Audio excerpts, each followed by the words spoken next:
አልረዳኝም ብታይ። ብቻ ትታዘብኝ። በተፈጠረው ነገር ደግሞ በጣም ነው ደስ ያለኝ።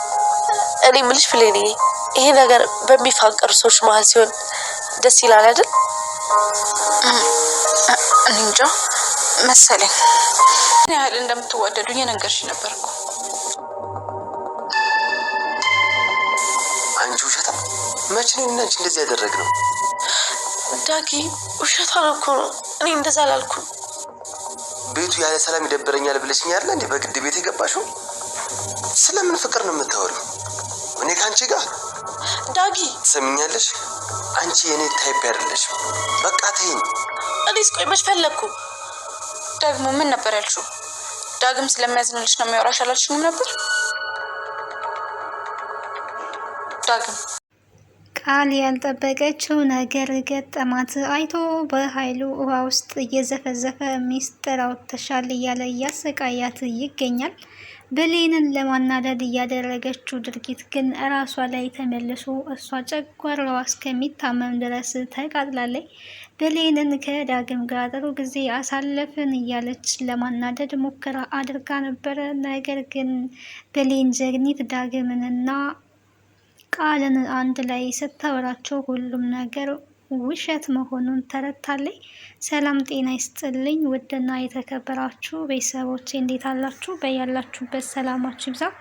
ለዚህ ቻናል አዲስ ከሆናችሁ ሰብስክራይብ፣ ላይክ፣ ሼር እያደረጋችሁ ቤተሰብ ሆኑ ዘንድ በአክብሮት ጋብዛለሁ። አደራ ድራማ ቀጣዩን ክፍል ወደ እናንተ ይዤ መጥቻለሁ። በዚህ ክፍል እንግዲህ ዳግም እና ብሌን እንደሚዋደዱ ሁለቱም ፍቅራቸውን ተገላልጠዋል። ይሄ ደግሞ ቃልን በጣም እያናደዳት ይገኛል። እንደዚህ እንዳናደድሽኝ እንዳቃጠልሽኝ እኔ እያለውማ የአንቺና የእሱ ፍቅር እንዲቀጥል አልፈልግም፣ እሰራላችኋለሁ እያለች ትገኛለች። ታዲያ እስካሁን ድረስ ዳግም ለብሌን ፍቅሩን ሳይገልጥላት እንደሚያፈቅራት ሳይነግራት ነበር እየቆየው። አሁን ላይ ግን በቃል ንዴት ተነስቶ እኔ እወድሻለሁ፣ አፈቅርሻለሁ፣ እኔ አንቺን ሁሌ የማወራሽ ስለምወድሽ ነው ብሏታል። ታዲያ ቃል አስቀድማ አንቺን የሚያወራሽ እኮ ዳግም ስለምታሳዝኙ ነው፣ ሁልጊዜ ብሌን በጣም ታሳዝነኛለች ልክ እንደ እህቴ ይላል፣ እንዲያውም አንቺን የመሰለ እህት ሳይኖረው አይቀርም ነበረ ስትል የነበረው። በስተመጨረሻ እንግዲህ እሷው ፊት በቆመችበት ስለማፈቅርሽ እንጂ ስለምታሳዝኝኝ አይደለም፣ በጣም አፈቅርሻለሁ፣ በጣም ወድሻለሁ። ይሄንን ስልሽ ግን ሰዓቱና ጊዜው ላይሆን ይችላል፣ ነገር ግን እውነታው ይሄ ነው። በዚህ መልኩ ስለነገርኩሽ ግን በጣም ይቅርታ እያለ ይገኛል ማለት ነው። የቃል ሀሳብ እንግዲህ አልተሳካላትም ማለት ነው። አስቀድማ ቤቱ ገብታ ሌላ እሷን እንደ የብሌንንና የዳግምን ፍቅር ለማበላሸት ነበረ ሙከራዋ፣ ግን አልተሳካላትም። ዳግም እንግዲህ ጠንቃቃ ወንድ ነው። እሱን ለማሳሳት ነበረ። ብቻዬን መሆን አስጠልቶኛል፣ እናቴም ስለሌለች በጣም ደብሮኛል፣ ብቻዬን ከመሆን አጽናናኝ፣ አቅፍ አጽናናኝ እያለችው ነበረ። እሱ ግን ሳይፈልግ እንግዲህ አቅፏት በቃ አይዞሽ ሁሉም ነገር ይስተካከላል እያላት ነበረ። እሷ ግን ሌላ እርምጃዎችን የፈለገችው የነበረው እኔ ከአንቺ ጋር ምንም አይነት ነገር ውስጥ መግባት አልፈልግም፣ ለራሴ እጮኛ አለችኝ ነበረ ሲል የነበረው እና ለእኔ ምንም አይነት ቦታ አትሰጠኝም፣ ቢያንስ እኮ እኔን ከዛች ከገረድ ታሳንሰኛለ፣ ብሌንን ግን በጣም ነው የምትንከባከባት የምትጠጋት፣ እኔ ከሷ እንዴት አንሳለው ነበረ የሷ ጥያቄ። ብሌን በሁሉም ወንዶች ዘንድ የምትወደድ ሴት ናት። ብሌንን አይቶ የማይወድ ወንድ ማንኛውም ወንድ የለም። ቀርቦ የተመለከታት ብሌን የምትፈቀር ሴት ናት። እኔም ደግሞ ብሌንን በጣም ወዳታለሁ፣ አፈቅራታለሁ ነበረ ሲል የነበረውና ይሄንን ቃል ከዳግም መስማቷ ቃል በጣም ለሷ ሞት ነበረ። እኔ ያለው ከሷ በላይ እሷን ለምን ታፈቅራለህ አይነት ነገር ነበረ ስትናገር የነበረው። እንዴት አንዲት ገረድ ታፈቅራለህ? እሷ እኮ ላንተ አትመጥነህም ነበር ስትል የነበረው። የሱ ምላሽ ግን የሆነው ንጉስ ለገረዱ እኮ ለባሪያው ይንበረከካል፣ ፍቅር ከሌ ተከሌ ብሎ የሚመርጥ አይደለም ብሏታል። ቃል እንግዲህ ሀሳቧ እኔ የሀብታም ልጅ ነኝ እፈቅራለሁ ብላ ነበረ። አልተሳካላትም። ምክንያቱም ፍቅር በሀብት ብዛት የሚተመን በውበት ሳይሆን በልብ መልካምነት ነው የሚገመተውና ከምንም በላይ ብሌን ደግሞ በሁሉ ነገር ቆንጆ ናት። ከዛ ከመልኳ የዘለለ ግን መልካም ስብዕና፣ መልካም ባህሪ፣ ለሰው አዛኝ ሮሮ የሆነች ልጅ ናት። ቃል ደግሞ የብሌን ተቃራኒ ናት ማለት ነው። በጣም አስቸጋሪ፣ አስመሳይ፣ የሰውን ሕይወት የምትቀጽፍ፣ ክፉ ስራዎች ላይ የምትተባበር፣ ለሰዎች ተንኮል የምትሰራ እንደዛ ናት።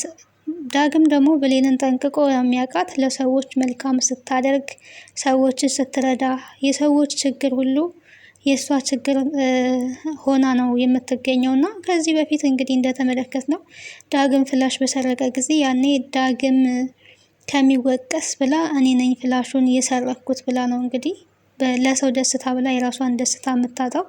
እስከዚህን ደረጃ ያክል ለሰዎች ዋጋ የምትከፍል ንጹህ ሴት ናት። ብሌን በሁሉም ሰው ዘንድ ተወዳጅ የሆነች ናት ብሎ መልሷል ማለት ነው።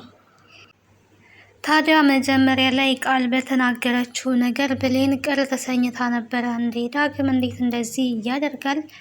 እኔን ሲሸነግለኝ ነበር ማለት ነው ወይ በማለት ግራ ተጋብታለች። ቃል እንግዲህ ያለቻት አስበ ነው አይደለም፣ ግን ጥሩ ጊዜ ነው ከዳግም ጋር እያሳለፍ ነው። አንቺ እንደምታስቢው አይደለም፣ ግን ጥሩ ጊዜ አሳልፈናል። ከሚወዱት ሰው ጋር ጥሩ ጊዜ ማሳለፍ ደስ ይላል አይደል? እያለች እንግዲህ እሷን ለማናደድ ሙከራ እያደረገች ነበረ።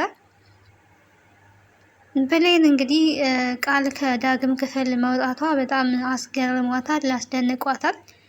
ዳግም ደግሞ ብሌንን እንደሚወዳት እና እንደሚያፈቅራት ለቃል ነግሯታል። ይሄንን እኔ አንቺን ልወድሽ አልችልም፣ አንቺ ታይፔ አይደለሽም፣ እኔ የምወደው ብሌንን ነው፣ ብሌንን በጣም ወዳታለሁ፣ አፈቅራታለሁ ብሎ ነግሯታል። እኔ እንዴት ከሷ ላንስ እችላለሁ ነበረ ስትል የነበረው። እኔ አንቺን ልወድሽ አልችልም፣ ስለዚህ ከማይወድሽ ሰው ጋር ደግሞ ጊዜሽን ማባከን የለብሽም፣ የራስሽን የሚወድሽን ሰው መፈለግ አለብሽ ብሎ ነበረ ሲነግራት የነበረው። ታዲያ ይሄንን ንዴት ለመወጣት ብላ ቃል ብሌን ላይ ሁሉንም ነገር ተናግራለች ማለት ነው። ያልሆነ ነገር ነው ፈጥራ ስትናገር የነበረው። ሁለቱ እንዲጣሉ ነው ስታደርግ የነበረው። ብሌን ለጊዜው ተናዳ ግን ይሄ ነገር ውሸት ቢሆንስ፣ ቃል እኔን ለማናደድ አስባ ቢሆንስ ነበረ ስትላት የነበረውና እያንዳንዱን ነገር ግን በራሷ መንገድ ሄዳ አጣርታለች። ቃልን ልታምናት አልቻለችም። እኔ እንደውም ከዚህ በኋላ እሱን መልሳት አለብኝ፣ ቆይ ለምንድን ነው እንደዚህ የምሆነው፣ እሱ ለእኔ ምንድን ነው እያለች ከራሷ ጋር እየተሟገተች ነበረ የሆነ ሰዓት ላይ። ግን ደግሞ ቃል ብዙ ነገር ስለምትዋሽ ውሸቷን ሊሆን ይችላል በማለት ይህን ሁሉ ነገር የምትይን ግን እውነትሽን ነው ወይ ነበረ ስትላት የነበረው። አዎ እውነቴን ነው፣ ደግሞ እኮ ፍቅረኛ አላት ወይስ የላትም እያልን እያወራን ነበረ። ዳግም እንደሚያፈቅረኝ እንደሚወደኝ ነገረኝ ነበር ስትላት የነበረውና እና ይህን ሁሉ ሚስጥር ስነግርሽ አንቺም ደግሞ ስለ ፍቅረኛሽ ያለውን ነገር ሚስጥር ለምን አትነግሪኝም ብሌንዬ ነበረ ስትላት የነበረውና ዛሬ እንዴት ብሌንዬ ልትይኝ ቻልሽ? ስሜ እኮ ገረድ ነበር ነው ስትላት የነበረው በመገረም ማለት ነው። ምክንያቱም ብሌንን በስሟ ብሌን ብላ እንኳን ጠርታት አታውቅም። አንቺ ገረድ ነበረ እያለች ስትጠራ የነበረው። ታዲያ ወሬ ለማቃጠር እና እሷን ለማናደድ ግን ብሌንዬ ነበረ። እኔ እንዳንቺ አይነት እህት ስላገኘው ደስ ብሎኛል፣ አንቺ ጥሩ ሰው ነሽ እያለች እንግዲህ እየሸነገለች አልነበረ። በዚህ መሀል ነው እንግዲህ ቃል የተናገረችውን ነገር ብሌን መጠርጠር የቻለችው። ታዲያ ዳግም ጋር ስታገኝ ዳግምና ሳሎን ላይ ብላ ነው የጠራችው። ወደ ሳሎን ጠርታ ሲገቡ አብረው ጭራሽ አንቺ ወንድ ቤት ድረስ ይዘሽ መንጣት ጀመርሽ ነበረ የቃል ምላሽና አይ ቅድም ስትይ የነበረውን ነገር አሁን እንድትደግሚው ፈልጌ ነው። ከዳግም ጋር ቅድም ስትረጉት የነበረው ምን ነበር? ክላስ ውስጥ ቅድም ያልሽኝን አሁን ድገሚልን ነው እንግዲህ ያለችው ማለት ነው። እንዴን ምን ብያለው? ምን ብዬሻለው? እያለች እንግዲህ አይ ውሸቷን ነው እንዳታምናት ዳጊ፣ እኔ ምንም አላልኩኝም ነው ያለችው። እንዴ ቅድም እኮ ጥሩ ጊዜ እንዳሳልፋችሁ እየነገርሽ ነበር፣ አሁን ለምን እንደዚህ ትያለሽ ነበር ያለቻትና እንዴ ምን አሳልፈናል? ምን ብለሻት ነው እያለ ዳግም ቢጠይቅም አይ ውሸቷን ነው ዳጊ፣ እኔ ምንም አላልኩኝም ውሸቷን ነው ነበረ ስትል የነበረውና እኮ እኔ ውሸቴን እኔ ዳግም እኔን የሚወደኝ ስለሚያስብልኝ ነው እሱስ እውነት ነው እያለች እንግዲህ ፊት ለፊት እያንዳንዱን ነገር አፍረጥርጣ ተናግራለች። አንተ የምትወደኝ እኔን ስለምታዝንልኝ እና ስለምታስብልኝ ነው ወይ ብላ ጠይቀዋለች። እና እዛው ፊት ለፊቷ ላይ እንግዲህ ስለማዝንልሽ ሳይሆን ስለማፈቅርሽ እና ስለምወድሽ ነው የሚል ምላሽ ነው ያገኘችው። ይሄ ደግሞ ቃልን በጣም አናዷታል። ታዲያ ይሄንን መስማት ለቃል ሞት ነበረ። በጣም ነው የተናደደችው። እንዴት እንደዚህ ታደርገኛለች? በቁሜ ነው የቀበረችኝ፣ ራቁቴን ይሄ እኮሃል ነው እየተሰማኝ፣ እንዴት ታዋርደኛለች? እሷ ከመቼ ጀምሮ ነው ይሄንን ሁሉ ድፍረት ያገኘችው? በማለት እንግዲህ ወይኔ ጨጓራዬ፣ ወይኔ ተቃጠልኩኝ፣ እንደዚህ እንደተቃጠልኩ አልተውሽም ብሌን፣ እኔማ እያለሁ እናንተ ፍቅረኛሞች ሆናችሁ መቀጠል አትችሉም ነበር ስትል የነበረው። ዳግም ታዲያ ምን አድርጌ እንዴት ስጦታ አዘጋጅቼ አፈቅርሻለሁ ልበላት? ሁሉንም ነገር አፍረጥርጬ መናገር አለብኝ፣ በቃ ለእሷ ያለኝን ስሜት ሁሉ መናገር አለብኝ ብሎ ከጓደኛው ጋር እንኳን አውርቶ ነበር ማለት ነው። ይሄ ነገር ግን በመሀል ተፈጠረ። ቃል ያሰበችው ነገር ደግሞ አልተሳካም። ብሌን እዚህ ጋር ንቁ ሆናለች። እዚህ ጋር እንግዲህ ፍቅረኛሞች መሀል ገብተው ሰውን የሚያጣሉ ሰዎች ምንድናቸው? ሰይጣኖች ናቸው። በፍቅረኛሞች መካከል ሶስተኛ ሰው መግባት የለበትም። ወሬ ደግሞ መሰማት የለበትም። አሁን ቃል የሌለ ነገር ፈጥራ ነው እነሱን ለማጣላት ሙከራ ያደረገችው። ምናልባትም እዚህ ጋር ብሌን ብልህ ባትሆን ኖሮ ቀጥታ ሄዳ ዳግምን አንተ እንዴት እንደዚህ ታደርጋለህ? በእኔ ስትጫወት ነበር ማለት ነው፣ እኔን ለምን ቀረብከኝ ብላ ልትጣላው ትችል ነበረ። ግን ምንም አላለችም። ቀጥታ ዳግምን ወስዳ ነው ቃልን ያጋለጠቻት ያዋረደቻት እንጂ የቃልን አባበል ሁሉንም ብትሰማና ዳግም ጋር ሄዳ ብትጣላ ትችል ነበረ። አንዳንድ ሴቶች እንግዲህ ሳያስተውሉ እንደዚህ አይነት ነገር የሚያደርጉ አሉ። የሰው ወሬ ሰምተው ፍቅራቸውን የሚያጡ የሚጣሉ አሉ። እና ነገሮችን ማስተዋል ያስፈልጋል። የሶስተኛ ወገን ሰው ወሬ መስማት በህይወት ውስጥ በጣም ትልቅ ዋጋ ያስከፍላል እና ከተሰማ ያንን ንቆ መተው ነው፣ ወይ ደግሞ አግባብ ባለው መልኩ ጠይቆ መረዳት ነው እንጂ ለምን እንደዚህ ይሆናል ከሌ እንዲህ ብላኛለች ብሎ በፍቅር ወይ ደግሞ በትዳር ውስጥ ያለን ግንኙነት ማፍረስ በጣም ከባድ ነው የሚሆነው። ለዛሬ እንግዲህ ቃል አልተሳካላትም ማለት ነው። በኃይሉም እንግዲህ ስለ ሰላም እና ስለ ብሌን እናትና ልጅ መሆናቸውን ወይዘሮ ገነት ጎረቤት ናት የምትላት የእሷ ጎረቤት እንግዲህ ሚስጥር አቀባይ ሆናለች ማለት ነው። ይሄንን ታዲያ እንዴት ልትሰማ ቻለች ያቺ አሮጊት እያለ ይገኛል በኃይሉ። ልትነግራት የምትችለው በእርግጠኝነት ያቺ ቃል ናት። ሌላ ማንም ሰው ሊነግራት አይችልም። ስለዚህ እሰራላታለሁ በማለት እንግዲህ ቃልን ሄዶ ውሃ ውስጥ እየዘፈቃት ነበረ። ምን ልሁን ብለሽ ነው ይሄንን ወሬ የተናገርሽው? ለምንድን ነው የተናገርሽው? አሁን እውነቱን ታወጫለሽ እያለ ውሃ ውስጥ ብቅ ጠለቅ ሲያደርጋት ነበረ። እንደ አሳ ነበረ ውሃ ውስጥ ሲነግራት የነበረው። እኔ ስለምትለው ነገር አላቅም ምንድን ነው በኃይሉ ብላ ብትለፈልፍም ለዛች ላሮጊት ብሌንና ሰላም እናትና ልጅ እንደሆኑ ለምንድን ነው እየተናገርሽው ነው ያለው። እንግዲህ ይህንን ያለበት የራሱ ምክንያት አለው በኃይሉ። ከዚህ በፊት እንግዲህ 50% ይገባኛል አንተ ብቻ ለሚለፋክበት እኔም እኮ ይሄንን ለፍቻለሁ ነበር ስትል የነበረው። ይሄ እንግዲህ ከሰላም 2 ሚሊዮን ብር የጠየቀ ጊዜ 50%ን ፈልጋለሁ ነበር ያለችው። ሁሉንም ነገር እኮ የጨረስኩት ብቻዬን እኔ ነኝ። ስለዚህ አንቺ ማን ስለሆንሽ ነው 50% ሊደርስሽ የሚችለው? ይሄማ አይደርስሽም እንዳታስቢ ብሏት ነበረ። እሷ ግን ብልጥ ትመስለኝ ነበረ። ለካ በኃይሉ ሞኝ ነህ እኔ ነበረ ብላው ሄደችው።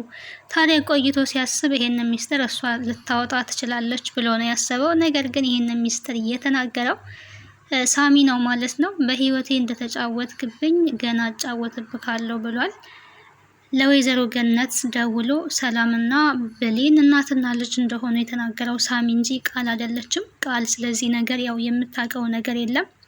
ደግሞ አትናገርም። እሷ ተናገረች ማለት እዛ ቤት የገባችበት አላማ ይበላሽባታል እና አልተናገረችም። በኃይሉ እንዴት ሳሚን በእርግጥ መጠርጠር አልቻለም። በስተመጨረሻ ሳሚ ቃል እንዳልሆነች ተናግሯል። ስለዚህ ቃል አይደለችም ማለት ራሱ ሳሚ ነው ማለት ነው። አንተ ከሃዲ እንዴት ትክደኛለህ እያለ ይገኛል። ብሌን እንግዲህ በአፍና በአፍንጫዋ ውሃ ገብቶባታል። የእሷ ህይወትም አሁን ላይ አደጋ ላይ ነው ማለት ነው። ተንኮል ሰራለሁ ብላ እሷም የእጇን እያገኘች ትገኛለች። ወይዘሮ ገነት ታዲያ በሆነው ነገር ግራ ተጋብታለች። የተፈጠረው ነገር አሁን እውነት ነው ወይስ ውሸት ነው የሚለው ነገር ከምንም በላይ እያሳሰባት ይገኛል።